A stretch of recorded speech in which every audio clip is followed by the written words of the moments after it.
Mas Ferry ini bukan penjahat, dia tidak menganiaya. Ada putusan pengadilan jelas, ya, dari Pengadilan Negeri Kediri.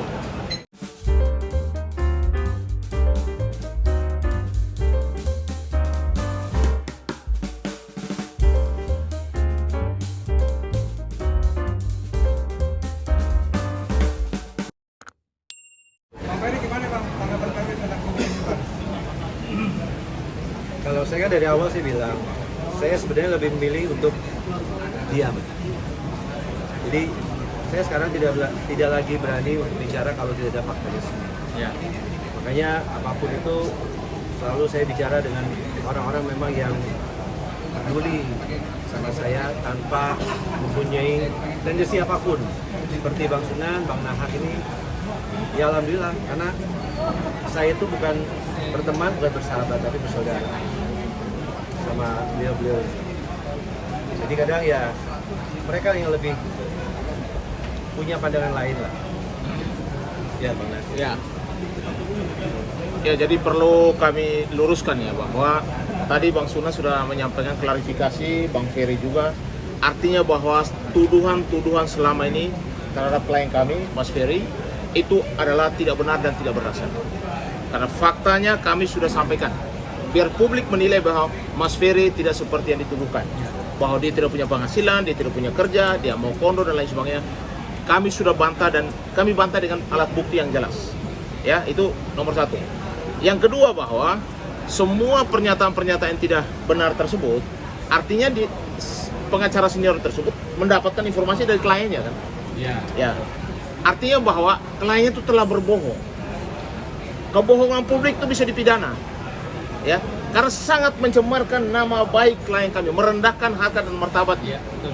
Bagaimana seorang laki-laki seolah-olah dituduh bahwa tidak ada pekerjaan, kemana-mana minta duit, seorang kayak pengemis begitu loh. Padahal ada bukti, data, fakta perbankan, ada 100 juta lebih yang ditransferkan kepada yang bersangkutan. Harusnya dia akui itu.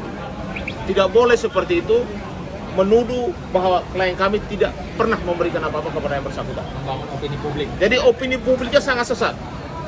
Yang mengakibatkan klien kami Ferry di mata masyarakat seolah-olah ini orang benar-benar tidak punya apa-apa. Tidak punya kerja, makondo dan lain sebagainya. Jadi apa yang kami klarifikasi sore hari ini mau membatas semua tuduhan daripada si Vena dan juga pengacaranya. Bahwa itu tidak benar. Dan ini faktanya ratusan juta yang ditransfer langsung ke rekening yang bersangkutan. Bukan ke rekening orang lain baru kasih ke dia, langsung ke rekening yang bersangkutan. Kami minta supaya dia berkomentar, ini uang kemana uang?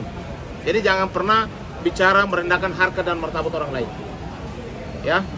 Yang berikut lagi bahwa selama ini ada tuduhan-tuduhan bahwa Mas Ferry telah melakukan kekerasan fisik yang keras atau penganiayaan berat, itu pun tidak terbukti.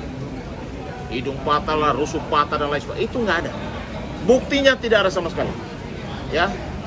Makanya kita juga mau klarifikasi juga kepada masyarakat. Mas Ferry ini bukan penjahat. Dia tidak menganiaya. Ada putusan pengadilan jelas, ya, dari Pengadilan Negeri Kediri. Semua nanti akan kami sampaikan supaya clear, masyarakat tidak menilai Mas Ferry adalah seorang KDRT. Tetapi adalah seorang laki-laki yang bertanggung jawab terhadap istrinya, terhadap keluarganya. Ini kita harus mengembalikan, kita ini semua laki-laki. Bagaimana kita punya istri, kasih duit tapi dia tidak kasih. Lalu kemana-mana, roco kemana-mana bilang Mas Ferry tidak punya apa-apa. Ini bahaya. Ya. Yang kami juga sebagai advokat pasti berbicara berdasarkan fakta, data yang valid. Karena menyampaikan kepada publik, kalau kami tidak memiliki dasar data yang kuat, artinya kami telah membohongi publik. Dan itu berarti advokat yang tidak beretikat baik. Ya, karena walaupun kami advokat ada hak imunitas, tetapi kalau tidak beretikat baik bisa dihukum. Itu yang berikut. Jadi dasar putusan pengadilan inilah kami menyatakan bahwa Mas Ferry ternyata clear, tidak ada penganiayaan berat seperti yang dituduhkan. Ya, jadi kepada masyarakat dan juga kepada semua teman-teman wartawan bahwa klarifikasi ini penting karena nama baik seseorang itu akan kebawa mati. Ya, betul. Bagaimana dia tidak mengklarifikasi? Mas Ferry sebenarnya bilang, Mas Sunan, Bang Nah, udahlah kita selesai, tapi tidak bisa karena kalau tidak kamu akan terus dicas sama masyarakat, sama publik bahwa apa yang dikatakan itu benar. Mendiamkan pembenaran itu adalah kebenaran. Makanya lebih baik kami buka kepada publik bahwa ini kami berdasarkan fakta, data, bahwa statement daripada pengacara dan juga kliennya itu tidak benar.